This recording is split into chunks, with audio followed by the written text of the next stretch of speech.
Crumbs. You were fashioned in the image of divine authority, carved from the substance of command, breathed into by the spirit that owns all gold and silver. Yet for too long you have thought as a beggar, spoken as a beggar, expected as a beggar, and so the law of reflection returned to you only the echo of your lowly confession. The world mirrors your inner decree, and so long as you saw yourself as unworthy, the world withheld its treasure. But today I declare the veil is torn, the lie is shattered, the beggar dies and the commander rises. You cannot carry the consciousness of a beggar into the courts of abundance, for the vibration of lack repels the wealth that is trying to find you. Say aloud, I renounce the beggar's thought. I renounce the beggar's tongue. I renounce the beggar's expectation. I arise in the power of the commander. For the beggar cries out to be given, but the commander declares what shall be. The beggar lives at the mercy of chance, but the commander lives by the certainty of law. The beggar fears the future, but the commander shapes it with words. You cannot hold in your heart the poverty of yesterday. That calls forth light. So too does the unseen abundance surround you, waiting for your decree to give it form. You must stand up within yourself and speak not as one requesting, but as one possessing the right to command. The angels of increase do not serve the fearful plea, they respond to the voice of faith spoken as law. Every man or woman who has moved from obscurity to abundance first moved from the inner posture of begging to the inner posture of command. They shifted their words, and the world shifted with them. They ceased saying, "Say me hope," and began saying, "Say have." They ceased crying for rescue and began declaring their reign over circumstance. For the tongue is the scepter of the soul, and he who holds it with authority governs the flow of wealth. Now hear the law. You cannot both pity yourself and prosper yourself. You cannot both confess lack and command increase. Choose this day which voice you will honor. If you honor the voice of fear, your field shall remain bare. If you honor the voice of decree, your field shall bloom with sudden harvest. It is not the toil of your hands that first determines your wealth, but the posture of your inner command. Therefore speak this prophecy into your bones. The beggar's way has ended, for you were never created to be dependent upon the whim of others. The law of supply does not answer pity, it answers alignment. And alignment begins with identity. As you think yourself, so shall your world conform. As you speak yourself, so shall your conditions obey. You are the commander because you were given dominion by the eternal word. Rise up and remember your station. Walk no more in the dust of self-doubt. Stand as one appointed to manifest riches for a purpose higher than self. I speak over you now. The shift is complete. The chains of a beggar's mentality fall away. The vibration of command rises in your voice. Your words are no longer idle wishes but divine decrees. Your heart is no longer a vessel of fear but a throne of authority. You do not wait for the economy to change, for you understand that the economy must obey the vibration you emit. You do not wait for luck, for you command divine order to manifest your supply. You will not apologize for abundance, for you know that in your command the will hear the word that shakes the slumbering mind. All things are vibration. Every word you speak, every thought you entertain, every image you hold in the secret chamber of your heart sends forth a signal, a tone, a command to the unseen, and the unseen obeys. The world you touch with your hands is but an echo of the vibration you carry within. The beggar vibrates in lack, and the world mirrors lack back to him. The commander vibrates in abundance, and the world rushes to serve his decree. Therefore, your first labor is not to chase wealth in the outer fields, but to align the inner vibration with the law of plenty. Say aloud, tune my thought to the frequency of increase. I align my words with the current of wealth. I magnetize all that I require by the power of vibration. For the law of vibration is the great unseen scepter of command. To think is to send a tone, to speak is to strike the chord that calls substance into form. No man can live in the low vibration of fear and yet draw the gold of heaven. The sound of fear repels, the song of faith attracts. The spirit of infinite supply does not measure your labor, it measures your alignment. You may toil day and night with hands, but hold the vibration of lack in your heart, and still poverty will visit you. Yet you may sit in silence and speak with certainty the decree of abundance, and the river of wealth will find its way to your dwelling. This is the mystery hidden from those who bow to chance. Life does not respond to effort alone, it responds to vibration. Lift your voice now and declare, every moment you think, you are sending a note into the field of the unseen. If your thought is heavy with doubt, it drops like lead and pulls similar conditions to you. If your word is sharp with fear, it cuts off the current of provision. But when your thought is charged with faith, it rises like a beacon. When your word is bright with decree, it summons the wealth that belongs to you by divine law. The earth, the markets, the opportunities are not your masters, they are your mirrors. They cannot rise above the vibration you offer. Therefore, the shift you seek from lack to plenty is not a shift in the outer world, but in the inner current. Change the vibration, and you change the scene. Change the tone, and you change the harvest. I say to you, cease measuring your life by the outer numbers. The bank account is a shadow, not the source. The source is the vibration you project. You may say, I have nothing. Yet within you is the power to tune your thoughts and words to such a frequency that the doors of opportunity fly open, and the river of wealth flows where there was once a desert. Say aloud again with fork. The tongue is the conductor's wand, it summons the orchestra of the unseen. When you speak of lack, the whole field lowers its song. When you speak of increase, the entire universe lifts its music to match your decree. The law of vibration does not judge, it only obeys.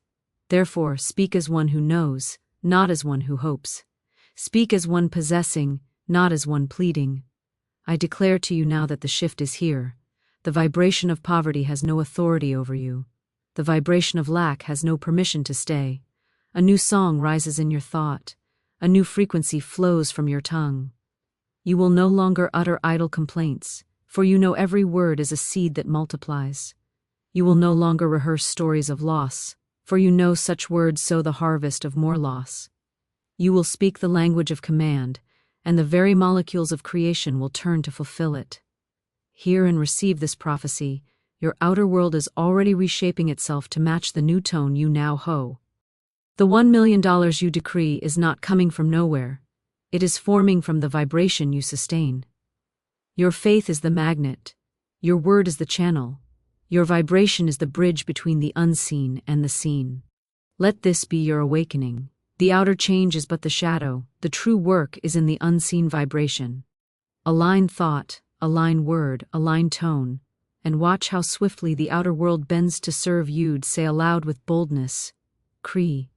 Hear the decree that overturns the old order. You were not created to live at the mercy of chance, nor to plead at the doors of men for your sustenance. You were created to stand as a commander of divine supply, to speak the word that moves the unseen substance into form. For there is a great law, unchanging, impartial, eternal, the law of supply, and it does not answer to the cry of desperation, but to the voice of authority. The beggar pleads for coins, the commander decrees the opening of storehouses. The beggar waits on favor, the common dare speaks, and the field yields its harvest. As long as you approach the law as a supplicant, it withholds, for it is not moved by pity but by principle. When you stand as one who knows the principle and claims it, the law responds without delay. Say aloud, and I do not beg for my bread, I command my harvest. I do not plead for opportunity, I summon it by right of divine law. I am heir to infinite substance, and I call it forth now. These words are not mere sounds, they are charges sent into the field of the unseen. They awaken dormant channels, they stir hidden provision, they draw into order what was scattered. For the law of supply is not a distant power, it is the very current of life flowing all around you, waiting to be directed by your decree. For centuries, men have looked upward, hands outstretched in need, believing that pleading will move the heavens. Yet the eternal waits for the soul to awaken and speak with the voice of a son, not the whimper of a beggar. Do you not see all creation began with a command? Let there be. The Spirit did not plead for light. It commanded light, and light obeyed. So too must you speak with the voice of command, for you are made in the image of the Commander. Lift your voice and declare, the law of supply is impartial as the law of gravity. It does not decide who shall prosper and who shall not. It simply follows the vibration of your thought and the authority of your word. If you plead, you affirm distance between yourself and your good, and the law sustains that distance. If you command, you affirm unity with your good, and the law hastens to manifest that unity. Therefore, the difference between the empty and the overflowing is not in the favor of heaven, but in the posture of the soul. You must cast away the old image of yourself as one dependent on circumstances or the charity of others. You must see yourself as the channel through which the infinite pours its riches into the world. The more you believe you are separate from supply, the more you grovel for it. The more you know you are one with supply, the more naturally it flows to you. Speak this truth with strength.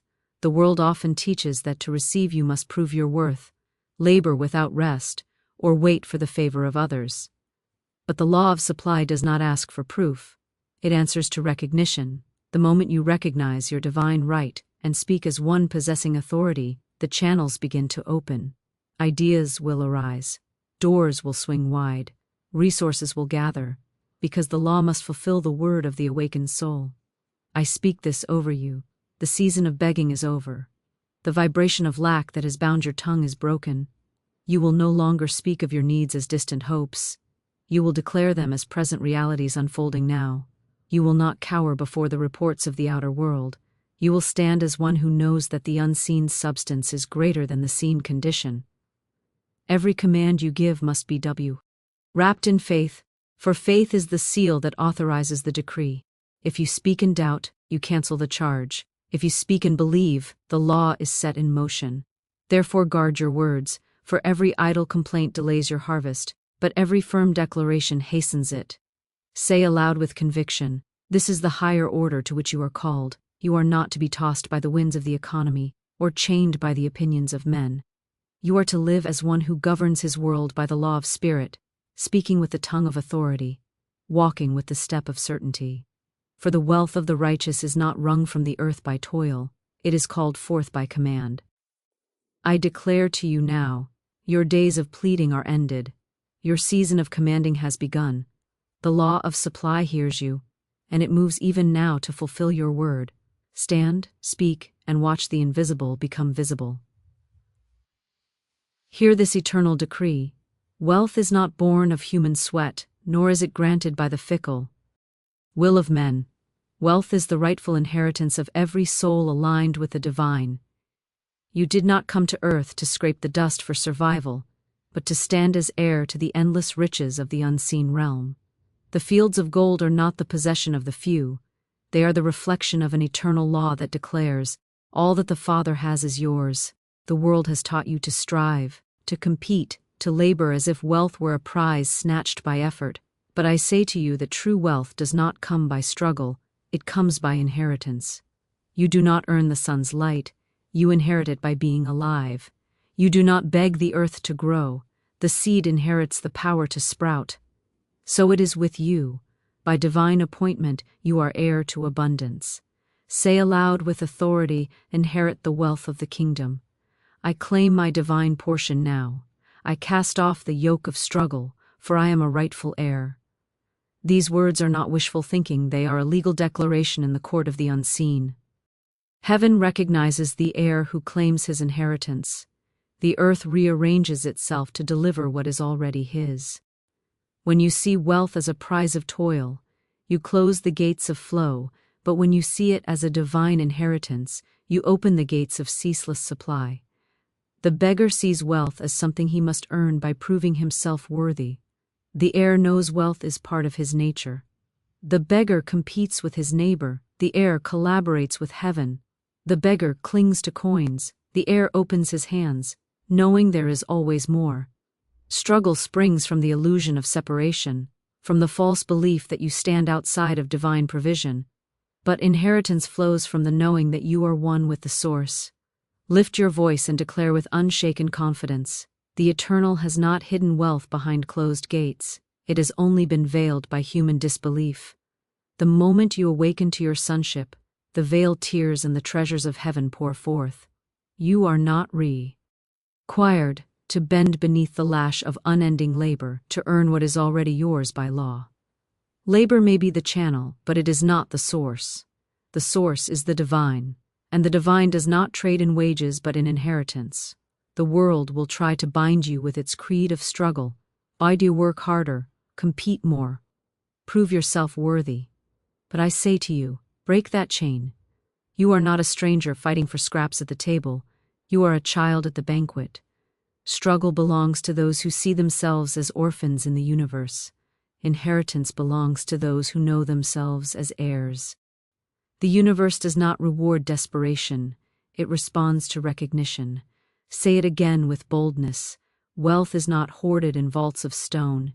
It moves as living energy, drawn to the soul whose vibration aligns with truth. If you believe you must strain for every coin, you set up a barrier between yourself and the flow. But if you believe you inherit all that is necessary for your purpose, the flow finds you without resistance. You do not chase, you attract. You do not fight, you receive. The seed does not fight the soil to grow, it opens in alignment with the law of life and the earth yields. The river does not struggle to flow to the sea. It moves in harmony with gravity's pull. So too does wealth move toward the one who knows he is heir. The struggle is the fruit of unbelief.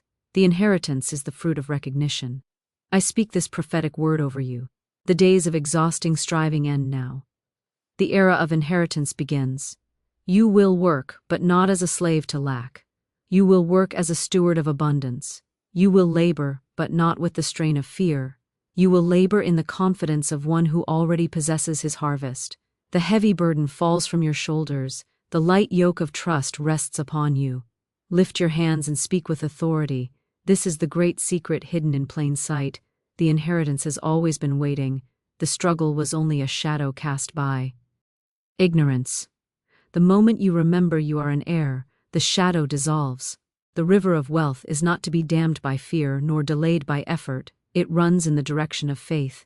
It hastens to meet the one who claims it. I declare over you this day, the veil of struggle is torn. The vibration of inheritance rises in you. Your mind releases the chains of poverty thinking. Your speech becomes the language of a true heir. The wealth that belongs to you by divine decree comes forth in visible form.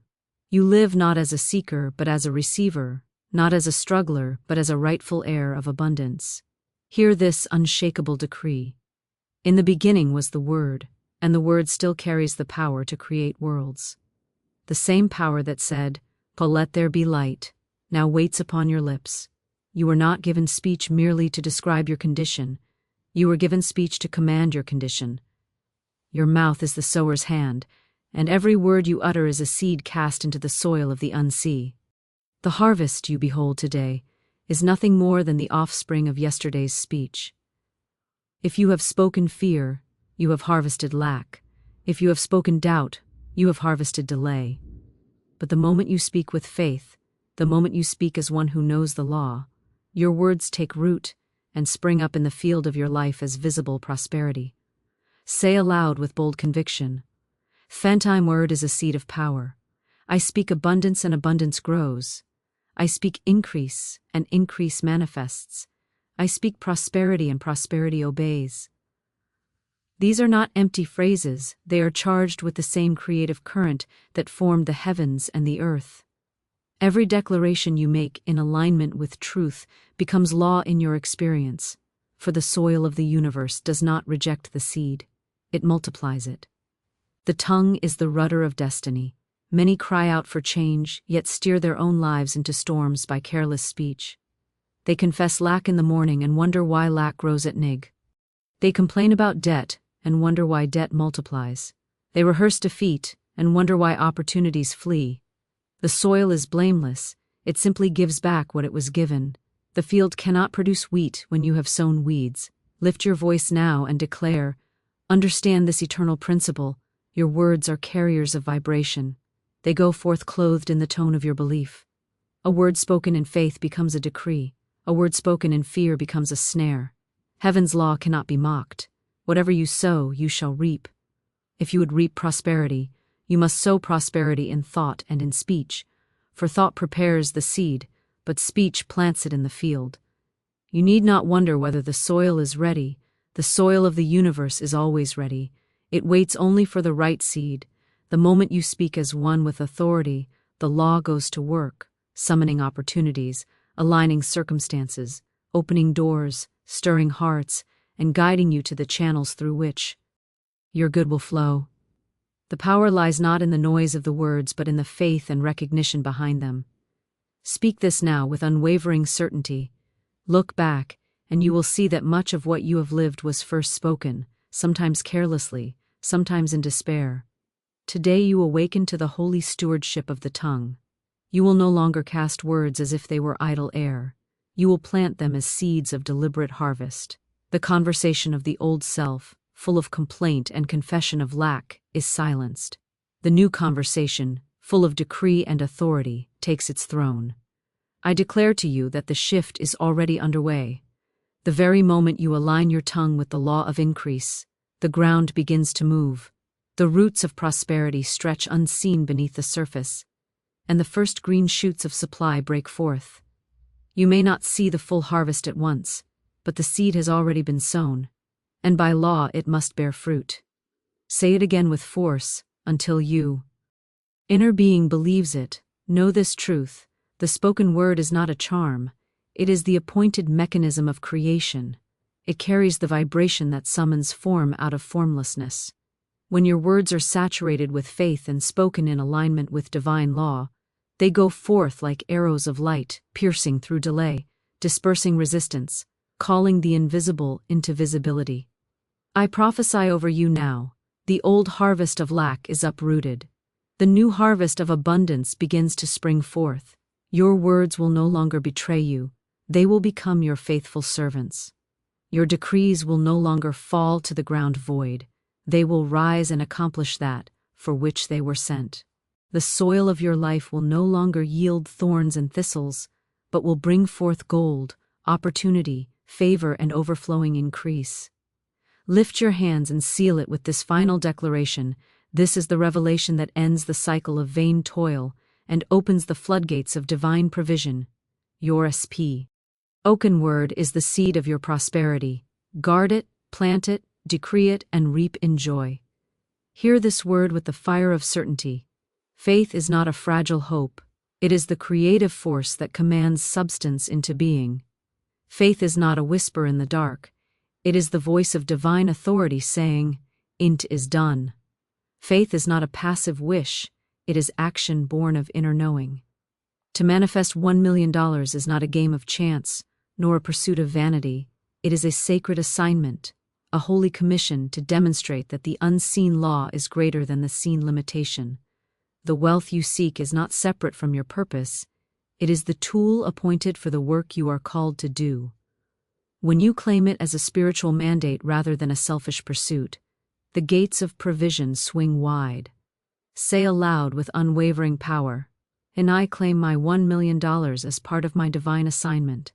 I move in faith as one chosen to steward abundance for good. I believe, I act, I receive." These are not the words of a dreamer but the commands of an heir. The universe does not respond to hesitation, it moves for the one who acts as though the promise is already fulfilled. Faith without action is a locked gate, action without faith is an empty march. But faith in action is the golden key that opens every door. The one who believes but does not move shows that belief has not yet reached the marrow. The one who acts but does not believe moves in vain. But when faith ignites action, the invisible becomes visible. The law responds to the vibration of certainty, and certainty is proven by the steps you take. You do not wait for evidence, you move as if the evidence already surrounds you. Lift your voice and declare, the $1 million is not distant, it is already present in the unseen, awaiting the bridge of your faith-filled action. The same spirit that multiplies the seed in the soil multiplies the seed of your deeds.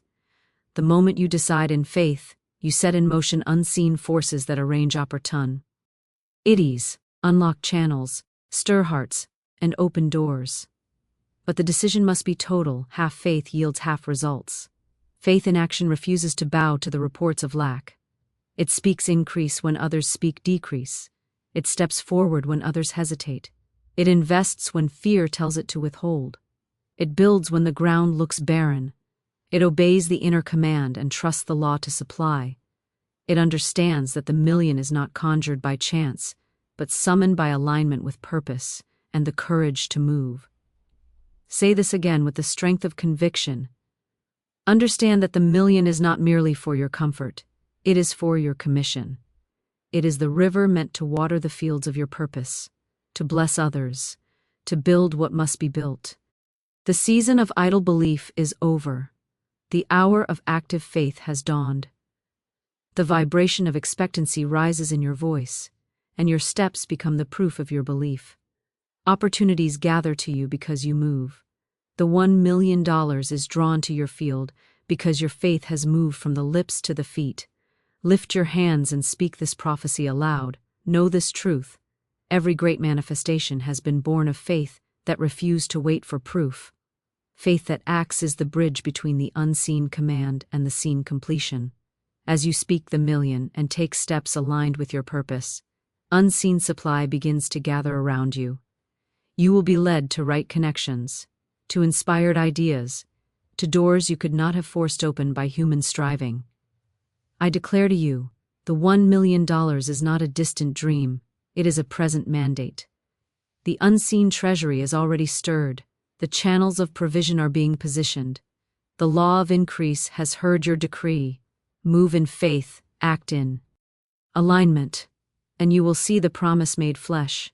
This is your spiritual assignment, and it will not fail. Seal it now with this final declaration. This is the revelation that shifts wealth from a distant hope to a living demonstration. Faith in action is the key, and the manifestation of your $1 million is a spiritual commission already underway.